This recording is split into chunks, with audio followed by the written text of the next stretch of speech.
Hello, Freedom Revival family. Welcome to another Candidate Connect Live.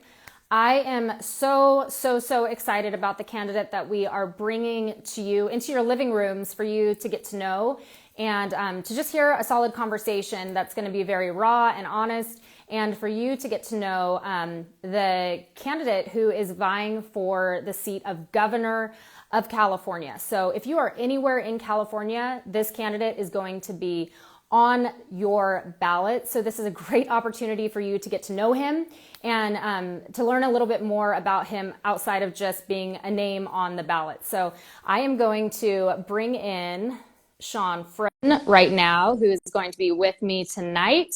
And then we will be bringing in the candidate. Hello. What's going on? I'm so excited that this is going to work. Yeah, let's do it. I'm stoked to have a great conversation with Anthony Trimino. What I an am incredible too. candidate for governor. Yes. Hey, real quick before we bring him on, I just wanted to chat real quick about our voter guide so that people know how to access it and where it is. So why don't you do that while I get everything else set up? I love it. All right, guys. So what we've done is we've taken the initiative to interview and vet candidates throughout San Diego County. So you'll see that I believe there are 33 candidates that we've vetted, that we've had conversations with, that we've ensured that these are liberty-minded candidates. They're not going to be establishment candidates. And there's a big difference between an establishment candidate and a liberty-minded candidate. Like we just had a conversation with Jonathan Peck. He's a great example of what it looks like to be a liberty-minded candidate. The man just wants the U.S. Constitution to be secured and protected and the rights of citizens to be respected. And so our candidate, our voter guide was created to give you guys the tools so that you're not looking at your ballot wondering, which one do I go with? Like, which name sounds most familiar? You know, you're going to go with a name that you know is liberty-minded and freedom-oriented. And so those can be found on freedomrevival.org as well as Freedom Revival Events, the Instagram. You can go up there, and I believe it has the campsite link that you can go there, click that, and find the download resources. And we want you to take initiative.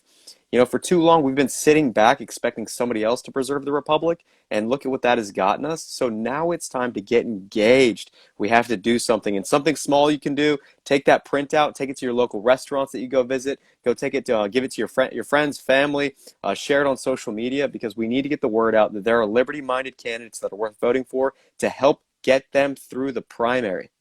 So good. So I'm going to go ahead and jump on with Anthony right now. We're going to bring him on, and then we're just going to dive in real quick too for everybody joining. There's a little arrow down in the right-hand corner. Start sharing this because, like I said, Anthony Trimino is going to be on everyone's ballot in California. So let's get this in front of people. And with no further ado, hello, Mr. Anthony Trimino. Hey guys. What's going on? It works this time. Yeah, look at this. Sean, you have a new background, Sean. I do, man. It's like 2 hours later, dude. You've got the awesome background, though. I've got to get those flags, man. Those are awesome. All right. I told Sean, so cool. You look very presidential. I like it. You're very official. Let's take California back, and then we'll worry about DC afterwards. How about that? Let's go. Let's start with California. Yeah. Hey, real quick, as we just bring you on, I want you to just give us in a nutshell who you are, what your background is, and just so people kind of can get the flavor of who you are. Yeah, so obviously I'm not a politician. I'm the grandson of a man who fled communist Cuba to pursue the American dream. I think we would all agree that that American dream is on life support here in California. Yeah. I am husband to Jennifer. We've been married 25 years. We have 5 beautiful children, 4 biological, 1 adopted, and we were foster care parents for a season of our life. I built the company up during the time when my wife and I were eating hamburger helper without the meat in a small little apartment. We had a cardboard box for a coffee table, a plastic dining table, and a broken refrigerator. And I too wanted to pursue the American dream. So I started my company 20 years ago and built that company up to what Inc. magazine just called one of the fastest growing privately held companies in America.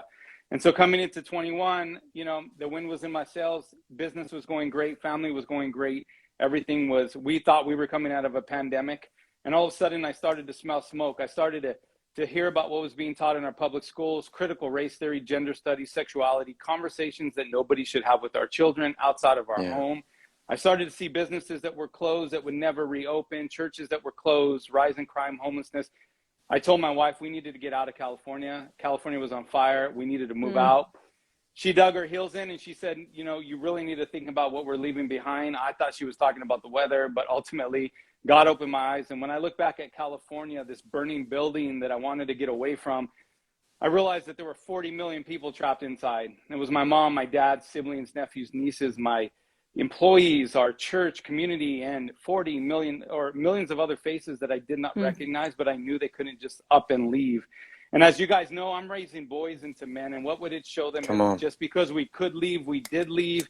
Times got tough, you left. And I knew that what I did next in that moment would define me in front of my boys more than anything I'd ever said. So we decided to dig our heels in, make a run for governor, not because I want to be a politician. I actually don't want to be a politician, but I don't believe that a politician is going to save us. And 2 weeks ago, I was at the California GOP. I walked into that place knowing that a politician wasn't going to save us. I walked out absolutely convinced that it's going to take someone from the outside that takes this fight personal. I'm a father, a business owner. I'm the manifestation of the American dream. Everything that we're fighting for in California is personal to me, and that's why I stood, and I'm staying to fight. Oh my Gosh, that's so good. You know what I Fired love? up, bro. I know, it's so good. I mean, you know that I've been a fan of you for a while, Anthony. I dug into you when you were running against Newsom in the recall, that special election that we had. And what I fell in love with you was just how raw and honest you are with me when we've done lives and then just one-on-one. You're the same person. And I love what you just said about realizing when you went into that GOP convention that a politician isn't going to save us. I want you to tease that out for us. Expand on that. Yes. Well, the problems that exist today in California are a result of politicians. If you think about the California we live in today, that's almost 20 years in the making under Newsom, when he was a mayor, then lieutenant governor, and now governor. I mean, we are living in the California that was created for us by politicians. And it's going to take someone from the outside with a different mindset, with a different vision for California to fix it. I often get asked all the time, actually, when you get to Sacramento, what are you going to do? What's the first thing you're going to do? And I said, my time in Sacramento is going to be less about what I do and more about what I'm going to undo. And I think that that's the mentality we need to go in with. It's not so much about these radical changes. It's about the radical undoing of things that have been taken from us, liberties and freedoms that have been stripped from us. This is not the California my grandfather left Cuba to pursue, and it's not the one I want to hand over to my kids. Yes, so good. Why is it that it seems that there is such a divide in the California GOP and liberty-minded candidates like yourself or like the Jonathan Pecks, which we spoke with earlier? Why is it so? Where's the disconnect?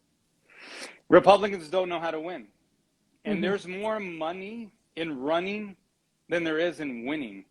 And so there's this natural tendency to fight against that thing that looks different, that feels different. And so being at convention, I realized you have a bunch of people there that have a one-track mind. They're not innovating, they're not imaginative, they don't know how to win, they only know how to run.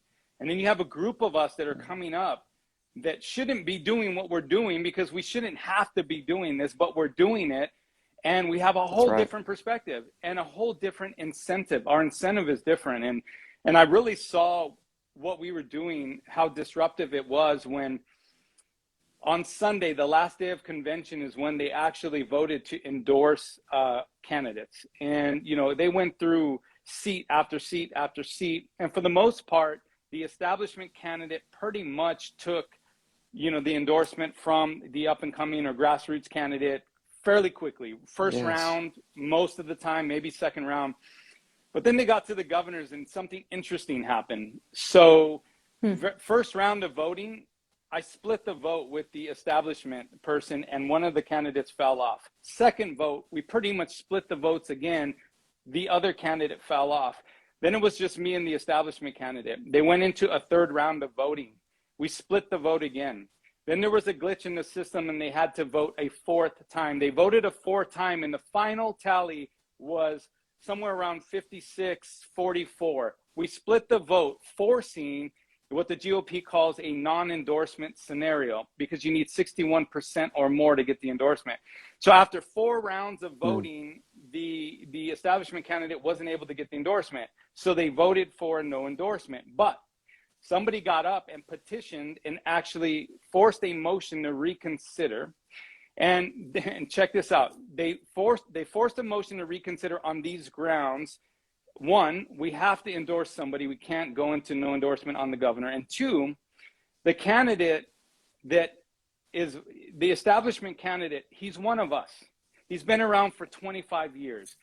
For God's sake, he knows where the bathrooms are in Sacramento. That was the argument, by the way. That was the argument to force the 5th round of voting. Wow. They went into a 5th round of voting, and on the 5th round of voting, he was able to get 61% of the vote. But what we showed in that is that even within, so we know that we have built in an enormous grassroots campaign, but we wanted a temperature check to see if we were disruptive enough to get the establishment attention. And what that showed was even the establishment understands that if you want to get to places you've never been, you got to start doing things you've never done. And that looks like me. You know what? It's fascinating to know how the process works, because for those of us who are coming at it from the outside, we kind of understand the games that are played, but to have that transparency of like, no, there are actual politics in the politics is mind-blowing. And that's where Sean and I and Freedom Revival comes in, we've recognized a problem with both parties and just this establishment monster that is, it's absorbing power to make itself an authority versus protecting the power of the people. And so I want to ask you about that. As governor, how will you protect and defend the rights that are granted to us in our California and U.S. Constitution? Well, by upholding the Constitution. So you guys know, I have friends and family in Cuba. One of the things that gives me a unique perspective is I know what it's like. I've set my eyes, not too many people can say this, but I've walked streets and I've put my eyes on the impact and effect of socialism and communism. I know what it looks like when your rights and your liberties have been stripped from you and taken from you. And so I often say, you know, a few months ago in Cuba, there was an uprising. They took to the streets. They finally were fighting for basic human rights. And within 3 hours, a heavily armed military shut them down. They were beaten, prosecuted. They were incarcerated, and some of them were exiled, and all of them were starved. But they were marching through their streets, carrying a flag, fighting for freedom. And it wasn't a Russian flag, and it wasn't a Chinese flag. It was an American flag. And I often tell people when I talk about the importance of upholding our Constitution, if we don't fight now, it'll be our children 61 years from now marching in our streets, holding someone else's flag, begging for the basic rights and freedoms that we allowed them to take from us. So this is the hill, this is the time, and we need to uphold and protect our Constitution, our laws, our liberties at all costs. Amen. Well, you weren't supposed to make me cry yet. Dude, I know, like, I'm like getting teary-eyed, dude. Same. It's so relieving just to hear candidates speak about how great this country is. The fact that there are nations around the world that carry the American flag because it is a pillar. It is a foundation of liberty. It is what it is. Like it's who we are. It's the church being able to say that I want to have rights and they're granted from God, and all people in the world, or all people in the United States, will have that liberty. Not everybody's a citizen, but everyone is a people. All people are given the rights. And I am so disappointed that the number of Marxist and communist ideas that have seeped into the minds of people to believe that America is some kind of corrupt, bigoted, rooted ideology. But in reality, it's been a bastion of hope, but it's the corruption, it's the rotting that has come into this house that's destroyed the foundation of the home. It's not the house. The house was built well. They have nothing to compare it to. Have them go visit Cuba, walk the streets, go to China. You actually experience what it's like, and these people have no clue because they have nothing to compare it to. So good. It's sad on one hand, but we have to do our best to educate, citizens, our kids. We need to bring civics back in school, make people fall in love with our flag again. So I have a friend. I made a friend in Cuba. His name is Mario. He's a taxi cab driver, and after the uprising in Cuba, they shut down all communications, right? They turned off cell service, shut down the internet, and they isolated the Cuban people from the rest of the world. It took a few months for them to actually get internet service again. And I was driving with my wife in the car, and I actually got a Facebook call from Mario. So I took it, put him on speaker, and he was happy to hear my voice. He said, we just got internet back, and, you know, I'm so grateful to hear your voice. He said, brother, he says, I've been watching you on Facebook, and I'm sitting here next to my son who just turned a year old. And he says, brother, you have to win, because if you don't win, and if America falls, my son will never know what it's like to walk a free man. And it was so profound that he was sitting there and understanding and watching from afar from Cuba the things that were happening here in California. And he had the awareness to know that if California falls and America falls, there is no other place on earth, and there is no hope for his son. So the eyes of the world are watching what we're doing here in America, but specifically what's happening in California. Well, let me jump in. I No, I got. Come on, I got it. Oh, This man, is you're mine. so good. All right, so you hold yours to the next. Okay. Go. You mentioned in your story, Anthony, that you were raised, as you're building your company up, that you were eating a hamburger helper with no meat. And I think that's what California is right now. We're eating hamburger helper with no meat. And is it possible to turn it around? Can we restore this state? Well, obviously we're believers, so we know that anything is possible. So of course, God can restore this state. But we have a lot of work ahead of us. We have to change the mentality. First of all, we have to change the leadership, right? And that goes for, you know, cutting the head off the snake like I'm trying to do all the way down the school boards, right? We have to change the leadership. We have to get people to believe that we can change it and stop leaving, right? We need to get more people to do what we're doing, to dig their heels in and say, no, I'm not going to leave.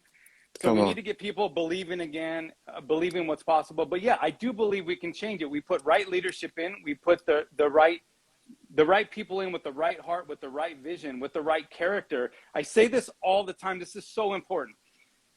Any candidate that you're looking at, thinking of voting for, they've practiced all their talking points. Everybody has the right answer for every topic that ails us today. You want to talk about fire, water, energy. Okay, everybody has a talking point. That's not what you elect somebody based off of. We have lost sight of the importance of voting on integrity and character, because it's the pandemic or the emergency that comes in the future that we don't know about right now that's really going to be the true test, right? If you think about Newsom isn't acting any different than who he is. If we look at the type of man we elected, of course he was going to make these decisions. It's in his character. It's in his DNA. It's in his integrity. He only knows how to be one way. And what we're seeing, the destruction of our state, he's the same person the day he was elected that he is now. So what we have to do is do a better job looking past the issues that exist today. And we need to look at character. We need to look at integrity. We need to look at vision, because a year from now, when the next emergency happens, you're going to want to know that that person has the integrity and character to make the best decisions for the state of California, and they're not self-seeking in their process. So that's more important, integrity and character, when we think about electing people. That's so good. I say a lot that we're living through the collapse of the empire, but I don't believe that we are so far gone yet that it cannot be redeemed. And that's why I'm doing what I'm doing. If I thought it was done, I would be spending my time on a beach. Honestly, I have more exciting things to do that would be more pleasurable than what I'm doing here, you know, and I'm sure each of us on here can say the same thing, but I believe that it's not beyond redemption. And people can say whatever they want about California. I still believe we have a chance. And I believe the midterms are that final check and balance on whether or not the Republic rises or falls. If you win this seat, we are under such an assault from so many different angles. What in your position will you focus on to restore the Republic and stop the collapse? So I don't like to say if, I like to say when I take this office. It wasn't the time in the recall, but things are in motion now, and I believe we're going to do it this time around. Come on. So what are we going to do? We're going to restore trust in integrity back in office. So I've told you guys oftentimes, what are the first things I'm going to do in office? Obviously, we're still going to be under a state of emergency. We're going to lift the state of emergency. We're going to eliminate the mandates across the state, right? That's easy. That's before lunch stuff. But what's happening, what I believe the biggest attack in California right now is on our kids, born and the unborn. And the attack on our family in the battlefield are our schools. We need to get in there. We need to make illegal critical race theory, gender studies, completely outlaw that from our classrooms and punish those that serve to continue to instill those radical ideologies into our children. That is like priority number one, is securing our children, our families, our values. All the other stuff is, it's process driven, it's advisory board driven. There's a process to getting all the homelessness, letting our police be police again, obviously addressing all of those issues. But fundamentally, I think we'd all agree that what's happening in California has absolutely nothing to do with politics. This is good and evil, light and darkness. The bills that are being put forth, the bills that are being passed, the bills that are on the table have absolutely nothing to do with politics. There is no beneficiary here. It's just ultimate destruction of the family unit, and I need to stop it. Ooh, amen. Preach. If you take, I just posted earlier, you want to collapse an empire, you go for the kids, and you make the parents irrelevant. And that's exactly what we're living through. 866 just passed the Senate floor in California, which literally is a complete undercutting. And I want people to understand the severity of this. It undercuts the authority of parents to get to the kids. What their goal is to make parents completely irrelevant so that the government has no shield between government and youth. And we have seen this throughout world history. This is how you conquer a people, is you go, if you want to infiltrate, you get to the youth. It's Germany 2.0, what we're living through. And we need to elect people who are going to reestablish the authority of parents and the family unit, and not have big daddy government be the one that's expanding in its power. So I'm appreciative that you see it the same way. On that note, with discussing the necessity of education, Anthony, what are your thoughts on charter schools and homeschooling? I'm absolutely for it. We have a broken school system, and I think parents need more choices than ever. How are we going to dismantle the teachers' unions? By giving power back to the parents. How do we do that? We give them more options. So charter school, homeschooling, absolutely. I'm a big proponent. I was working on driving, signatures for school choice and helping that initiative and getting that pushed forward. Obviously it failed. They didn't get enough signatures, but ultimately that's how we dismantle the teachers union, put power back into the hands of of parents, and we give them more options for their kids. I absolutely believe that the money should follow the child. So I'm all for it. I love that. Hey, a question came in that I think is really good. When you are elected, you will be battling the media, especially in California. How would you handle mainstream media and attacks that are intentionally slanderous, leaving out truth just to try to get you to pull you down? How would you handle that kind of an aggressive media? Yes, those tactics. Yeah, so it would help if, I don't know, I had spent the last 20 years in advertising, marketing, branding, messaging. I mean, I don't know, perhaps. So I've often said, God has equipped me for such a time as this, and I mean every single area of my life, including in business.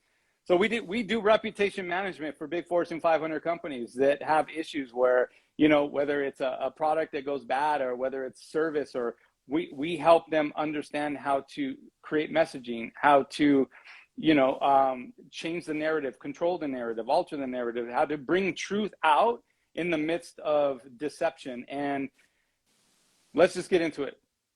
There's, I'm even dealing with it as a candidate, right? So at various levels, of course you are. First of all, I thank God for the covering that he has on me, because we ultimately have been, pretty covered throughout this whole process. But every now and then something comes up that is completely deceptive or false, that looks to attack, that looks to tear down what we're building, that looks to, and more importantly, it looks to distract. And so how do I deal with that? Is I stand firm on truth. I stand firm on transparency. I attack it. I address it. I don't hide from it. I bring it out to the surface. I call things out for what they are. I'm not afraid to fight. I'm not afraid to battle. I'm not afraid to call people out on things. And ultimately, I'm a true believer that if you are walking righteously and in truth and in light, that not only will you have God's covering, but the truth always penetrates, and the truth will always exist, and you can't deny it. And so I just stand firm on the decisions that I've made. I'm in this for the right reasons. Every single thing I've done, I stand behind. I'm completely transparent and integral in every aspect of what I'm doing. I haven't changed my narrative one time, and you guys know me. You know my heart. Well, I want to add to that. Gosh, I want to add to it. I know. Well, you get to right after me. You got the last Okay, go ahead. So personal point is, you guys, those of you who know me know that I research like crazy. It's my middle name. And so I just want to say something real quick, just to really just call out some of the or recent article email that hit the fan regarding you. It was trying to revive a story that had hit back during the recall that was factually inaccurate intentionally. It was the second time that this person had published a piece to try to take you down. And back in October, when this article hit, I researched it heavily. I picked up my phone and I made the phone calls, and I did due diligence. And back in October, when this landed, I realized very quickly what it was. It was an attempt to sabotage you because you looked like a threat to the establishment. And so my mode was to ignore it. And when people privately asked me, I told them that, and I gave them the facts that I had easily found. So I want to challenge people now, as there is an attempt to revive this fraudulent article from months and months ago because again, you're being seen as a threat to others who are campaigning, that we've got to do research. Don't read a headline or even read an article and then just take it as God's truth. You need to do work. You need to get your fingernails dirty, especially if you're going to go on to parrot information that, or any claims that are made, allegations that are made, especially when it comes to candidates. You need to research heavily before you decide whether or not you agree with claims and allegations that are made. You know, let me jump in real quick. This reminds me of a president that we just had. How an establishment will come to attack the man who's not in the establishment. And I can only imagine how it's only going to continue to grow against you, being that you're not one of the cronies, you're not one of the sellouts, you're not one of the individuals that's willing just to pay a price and do whatever's necessary, sacrifice the liberty of the people to gain some more capital. That's not you. You're not desperate. Neither was the former president. He wasn't desperate. And you can see the media just barrage the man to try to discredit him. And I applaud you for your continual character and your morality and your perseverance, because you're doing things that I've never seen a candidate do. For example, AB 223, where the state is coming to murder children. They want to continue to make, like you said, Britt, parents irrelevant, as well as trying to remove the life that's coming in the future generations. And you, unlike other candidates, you decided to show up. Where are the other candidates during AB 223? Not only show up, but if you think about it, this wasn't even a campaign stop. So this was so near and dear to my heart and so important to me that when I saw that there was an opportunity to go up there to Sacramento, I called 9 of the most influential pastors in Southern California. And I said, guys, we got to go. Like, we got to go. Like, let's, hey, are you willing to come with me? I asked 9 pastors. Come on. All 9 of them said yes. On my own dime, I flew up all the pastors. We went to Sacramento. We stood on the steps. I didn't even speak. We just went there to just show support, stand there, to be there, to pray. We prayed on those steps. We prayed for our unborn babies. We prayed for the people that were making these laws. We prayed against these laws. But I saw something happening. I wanted to be part of it. I got 9 pastors. We flew up there. And by the way, there were only 15 pastors on those steps that day. 9 of them came with me. Come on. I've done this throughout the entire process where I put my money where my mouth is. I put my own personal resources into those things that I believe in. I started We Are Still Heroes. And by the way, going back to that article, what's interesting is that our sights should be set on the evil that exists in government and in Sacramento. And instead, there's mudslinging and arrows flying from within our own So annoying. group. And it's not only annoying, but that's what the enemy wants. Yes. And so, so true. So this whole article that came out completely fabricated. They're using information that isn't correct. I've explained it multiple times. There's even 2 videos. Pastor Tim Thompson, 412. I go into details. The people that are spreading these rumors don't want the truth.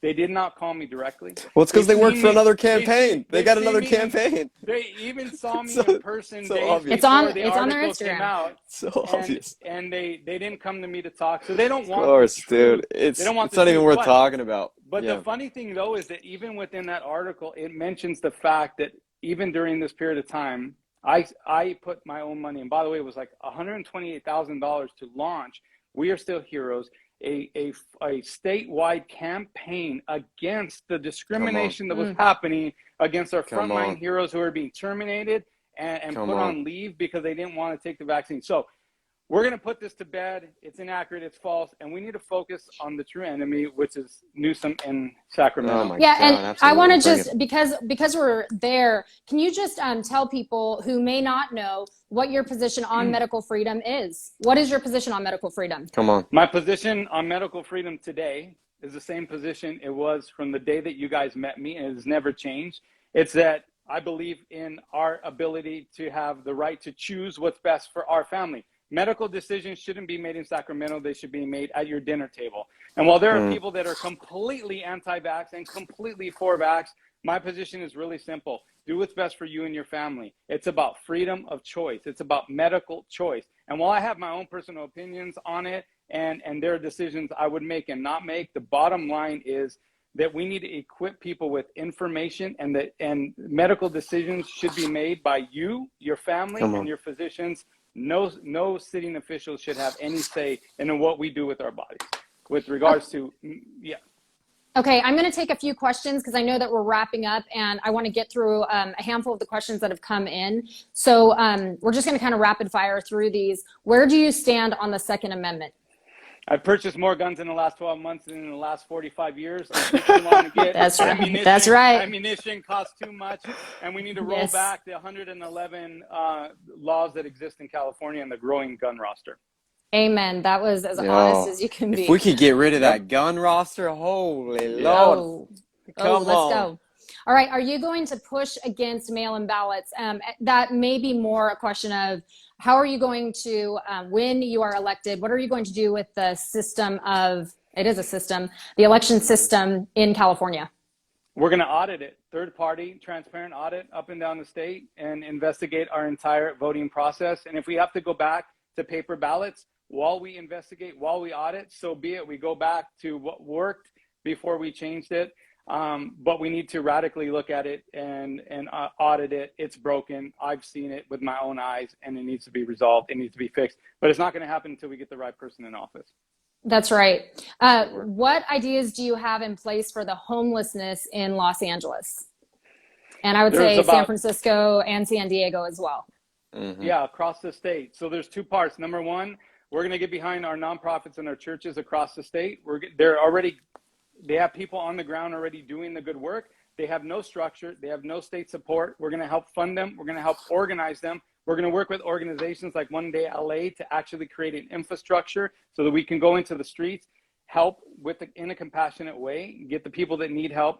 But we're going to also let our police be police again. We're going to make arrests for people that are on our streets illegally. We're going to put them in prison. We're going to incarcerate them where need be, give people mental help where they need it, rehabilitation where they need it. But the people that are coming to our state, because our governor has basically made it convenient for them, where we're paying $600 for people to just post up on Venice Beach and say, hey, beachfront property, $600 debit card every month. We've made it convenient. We are now, the epicenter of homelessness in the nation, and we're going to fix it. A I've got a question that question for you. came, Hold on. oh, Can yeah, I go just jump ahead. in real quick? Go ahead. All right. Yep. So being that we all encountered the lockdown and being in California, it seems to have been the worst. I mean, Hawaii could have been worse. Maybe New York's worse with the lockdowns. Are there any governors that you saw that handled the lockdown in a way that you would, or maybe that would inspire you, or do you feel like you would have done it differently? No, of course there are. DeSantis is one of them.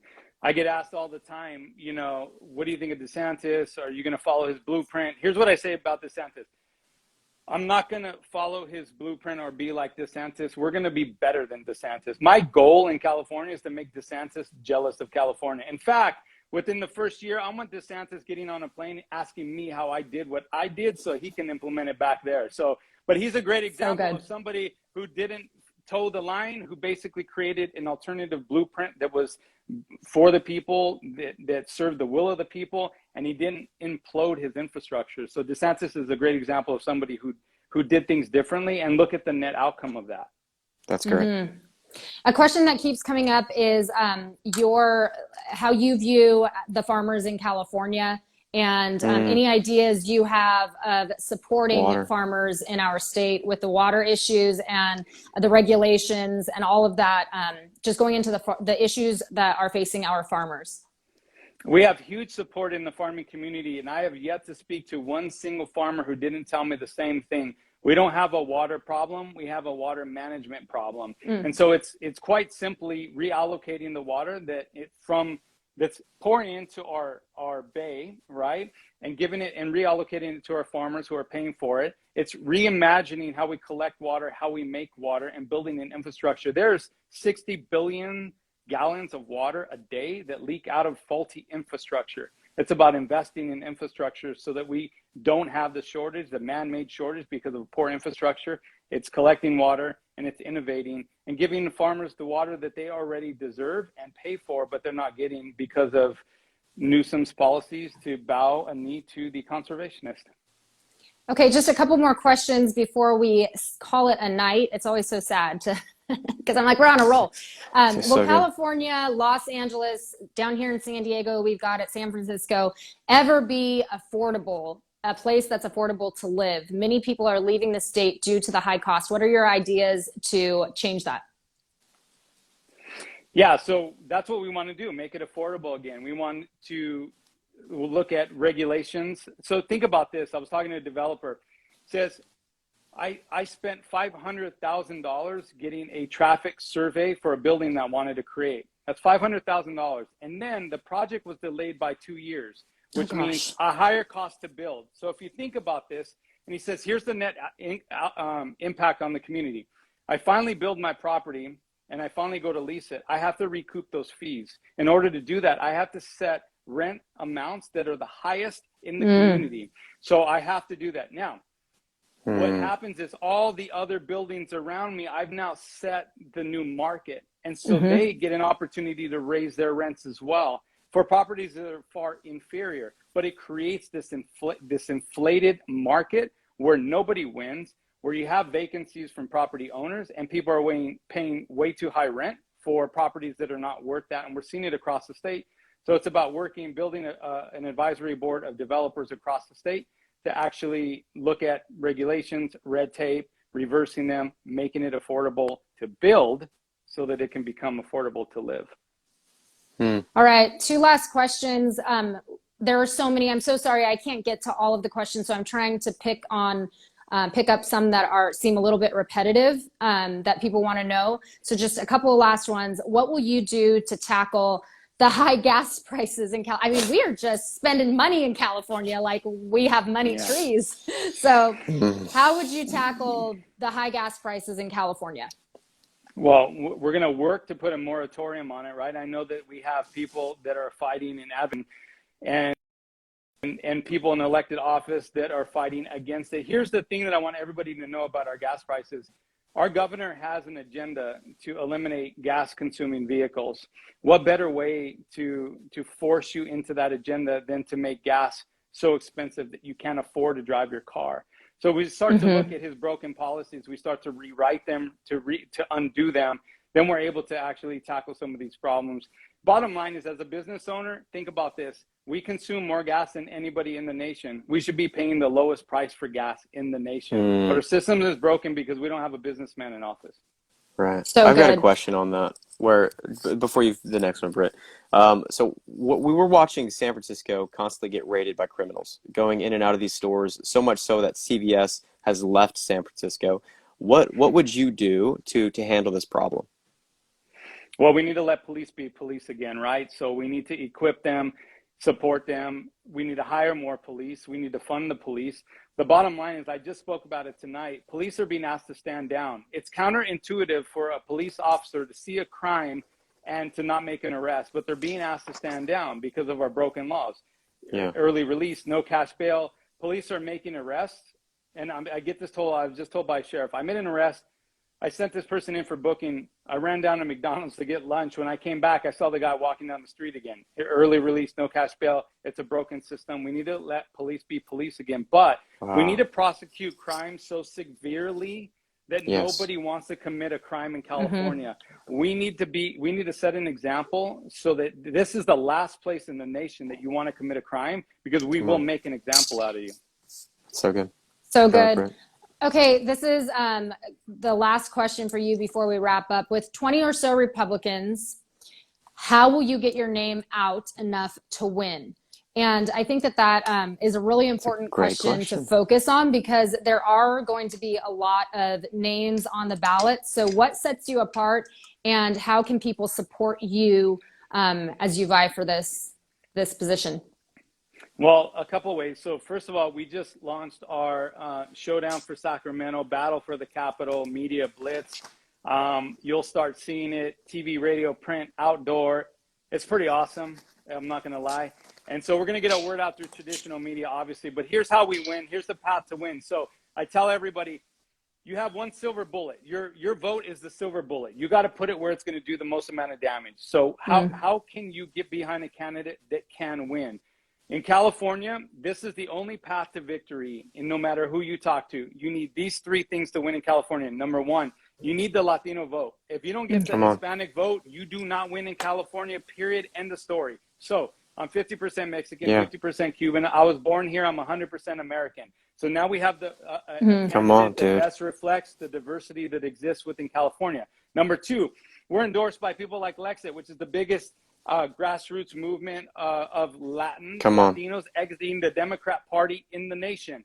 And I don't know if you guys know who Pastor Samuel Rodriguez is. Pastor Samuel Rodriguez, he's responsible for Latinos for Trump, the biggest movement of Hispanic votes in U.S. history, on the team advocating for us. We're going to get the Hispanic vote. Second thing you need is the evangelical vote. If the church does not get involved, we don't win. The church needs to wake up. We have nine of the most influential pastors in California on our side, endorsed us, behind us with their pulpit and their resources. And through Churches United, over 3,000 churches behind us, and that grows every single day. We will get the evangelical vote. The last thing we need is the grassroots vote. What does that look like today in California? It's moms. If you think about the organizations that have been set up over the last 6 to 12 months, these grassroots organizations across the state of moms and grandparents advocating for our children against mandates, against masks, against critical race theory, etc.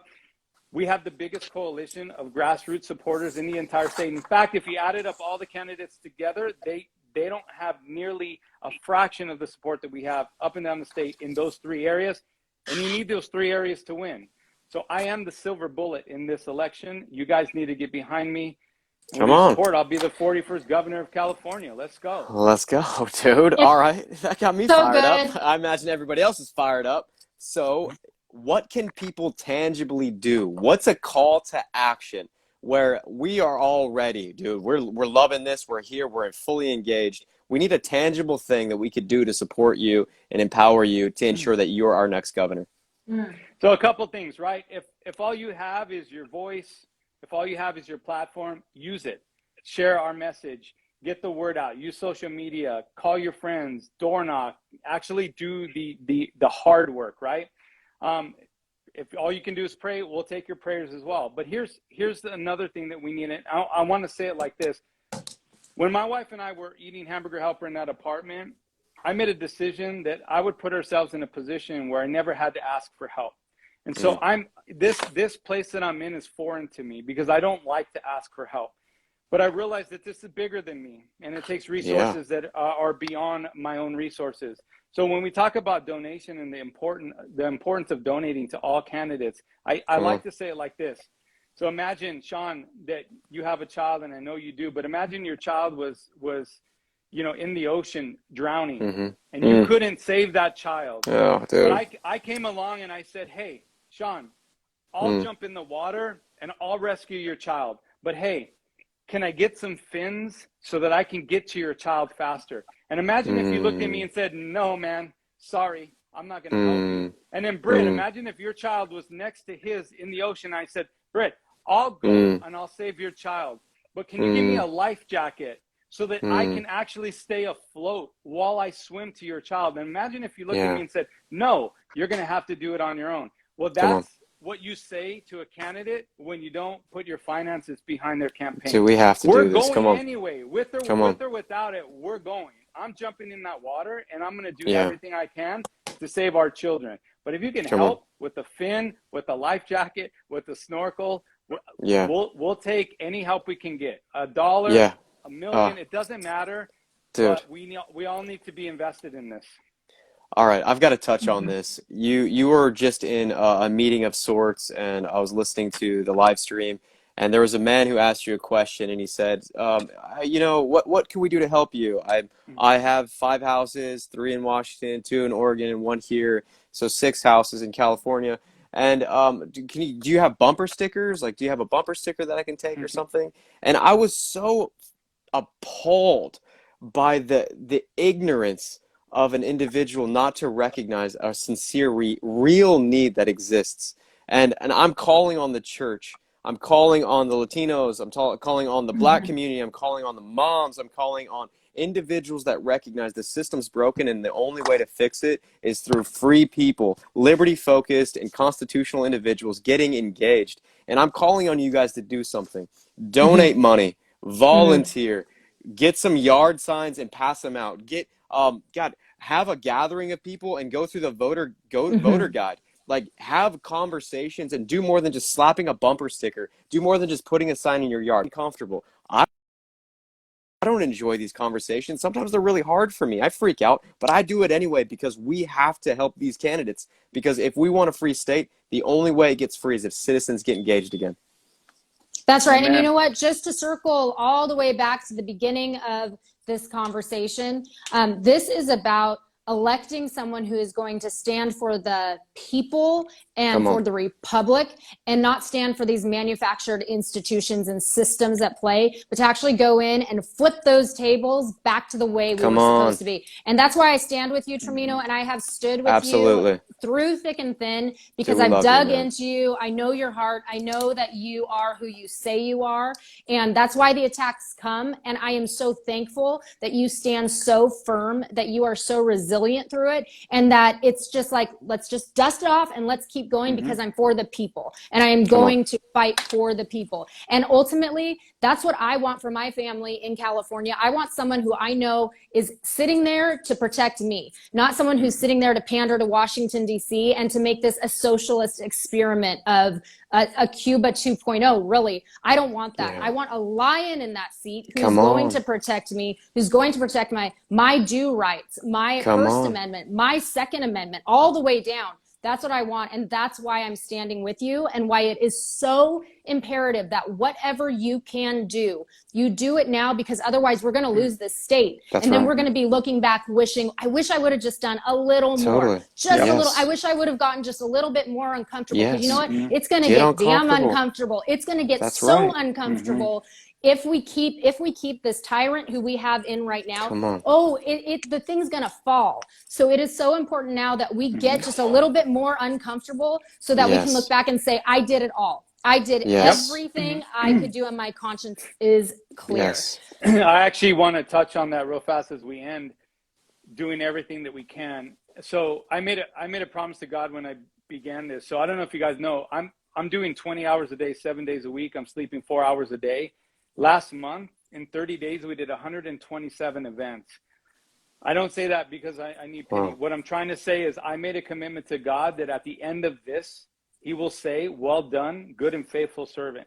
That there was no stone that I will leave unturned. That's Come how on. hard I'm working to do this. I'm not running to win. I'm running to serve. It's completely, it's an interesting concept. I've tried to get my head around this whole time. What are you fighting for? Do you know what happens when you win? Do you know what Come your on. life is like when you win? And Come on. I'm so focused on just being obedient and doing it. I'm out here working so hard for you guys every single day, every night, the sacrifice on the business, the sacrifice on the family. And again, it's not for pity. What I'm trying to say is no one is going to outwork me. No one is going to out-strategize us. We're doing every single possible thing that we can to win so that we can take back our state. I'm determined to do this. We will not fail. Dude, How can people find you? Because I'm sure they just fell in love with you and they want to support you and they want to put you in that dang seat. So how do they find you and how do they support you right now tonight? Just the easiest way is go to battle4ca.com. That'll get you also to our website. That's a landing page right now based on the campaign that we're launching, but it'll also give you a link to our website. It's easier to remember, battle4ca.com. Scroll to the bottom, it'll go to our website. You can volunteer, you can donate, you can find out about me and my family. There are videos of my family talking about this journey in their own words. You can kind of connect and see my why and why I'm doing it. What's the maximum donation an individual can give for a campaign? I think it's $34,200. 34,200. All right, that's a pretty. That's an individual can give $34,000. So to give context, in the county, the maximum is around like 3,000. But Anthony Trimino is attempting to get everyone in the state of California to know who he is, what he stands for, and it costs a ton of money. So you've got a high limit, guys. Try to donate what you can to the man, because we want Anthony Trimino to be the next governor of California, and he's not going to do it unless we step up and do something. And then one last note just to tell all of you, you can go to freedomrevival.org, and right on the landing page, there's a beautiful voter guide. It's thoroughly vetted. It is such a labor of love. We have brought freedom-minded, freedom-loving candidates to you on that guide. Anthony Trimino is heavily endorsed by us personally and also by Freedom Revival as a whole. So you can download and print out 100. Go take that into the Target parking lots. Put it on the community mailboxes. Go put that thing on windshields. So good. This is an opportunity for us to be boots on the ground against the system, to flip tables and to get Anthony Trimino in that seat. But it's going to take all of us doing that work. Come on. That's such a good word. So, guys, hey, I'm so Anthony, grateful. We are so thankful for you. Thank you so much for spending all this time with us in your, you literally just jumped out of a meeting right into this one. So I'm going to send you off so you can go be with your family for the rest of the night. Thank you so much for spending time with us, and I am sure we will have you on again soon. Yeah, thank you guys so much for all that you're doing for the voter guide. I just want to put an exclamation point on that. You guys did the hard work. You vetted candidates. You put a guide together. You guys need to download it, use it. It's a tool. Everybody has a role in this fight. Figure out what yours is. We've chosen ours. Get involved, get in it. Let's save our state together. But anyway, God bless you guys. Amen. I love you guys. And Sean, dude, I'll probably run into you like literally at the most random place. Totally. On the beach. Absolutely. I'm like, Sean, hey man, the Lord, it's in just the the middle way the of the Lord desert offers. with 3,000 men under a tent. So good. Or, in San Clemente on the beach. I'm like, wow, this guy's everywhere. So anyway, continue to do what you guys do. I love both of you guys. It's Thank mutual. you so much. I love you. Thank you so much. Absolutely. We'll see you again soon. We'll see you soon.